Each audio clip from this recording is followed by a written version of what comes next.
going through some basic hand spins and isolations that we learned in our hoop class yesterday. This is just me kind of going through what we covered in the class. If you want a more in-depth breakdown of any of the moves that we're going to be going through, I've put some links to tutorials in the description.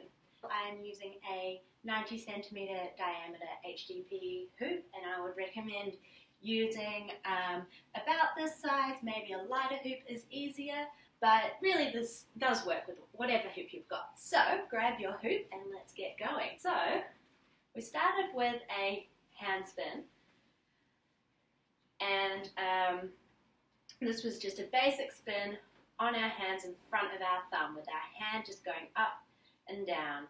And you'll find that if your hand isn't straight, kind of wonky like that, then your hoop will end up being wonky too. So if you do think that your hoop is kind of going a bit all over the place, try and keep your hand going straight forward like that, and that should straighten it up.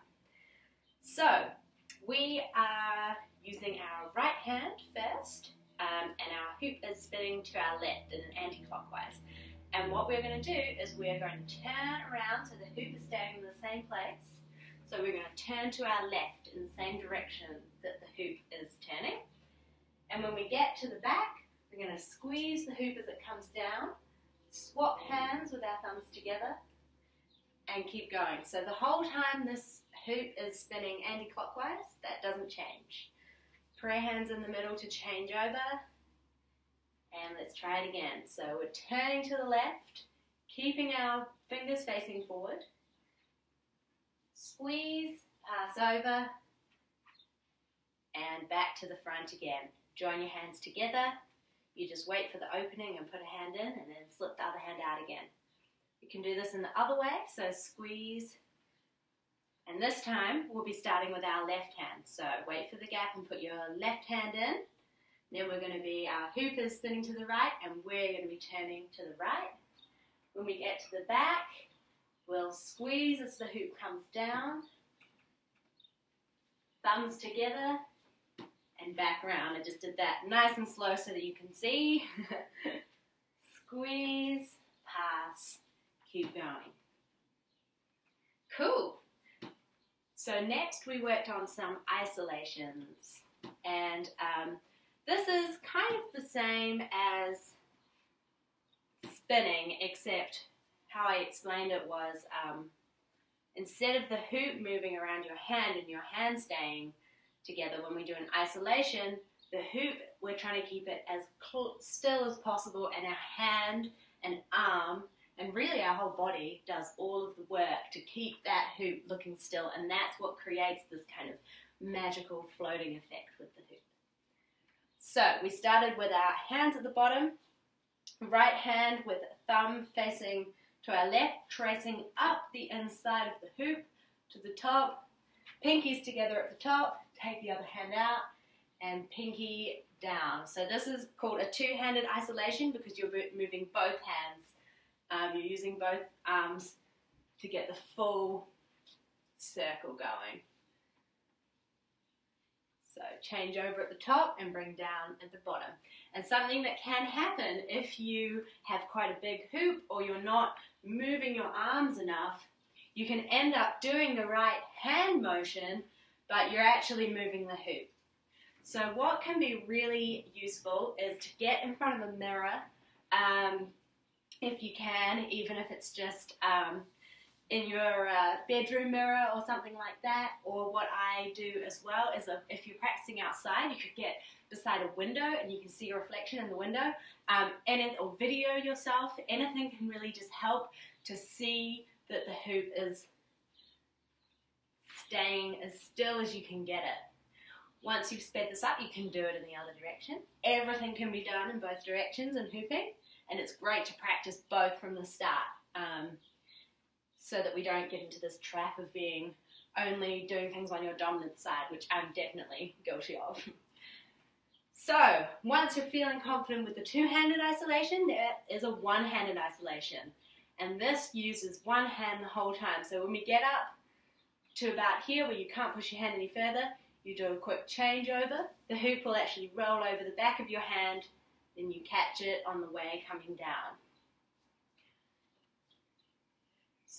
the two-hand isolation leads quite well into an iso pop, which is another thing that we worked on. So for this one, you're going to start with your hand down, just like at the beginning of a two-handed or one-handed isolation with your thumb out.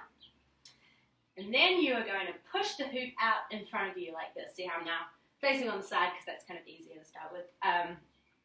So you are going to push your hoop forward, but at the same time you're going to push your thumb downwards. So it's not this movement, it's actually this movement. So you're ending up, your hoop a bit looks like a lollipop at the end of your arm, which is the stick. So out there with our thumb down, it's a little awkward with the wrist here, so it does take some strength to stay in this position. But we're not really going to stay here very long because once it's out here, we're going to drop the hoop. So, pushing out and just dropping it, letting it go, and it will automatically roll over the back of your hand and you will grab it back and finish off that circle. It can also help to splay out your fingers at the top so that the hoop can smoothly roll over. And once you've got that, you can start to speed it up. You can do it up high or down low or straight ahead, whatever you feel like. You can do it standing straight on as well, or you can do it behind your back.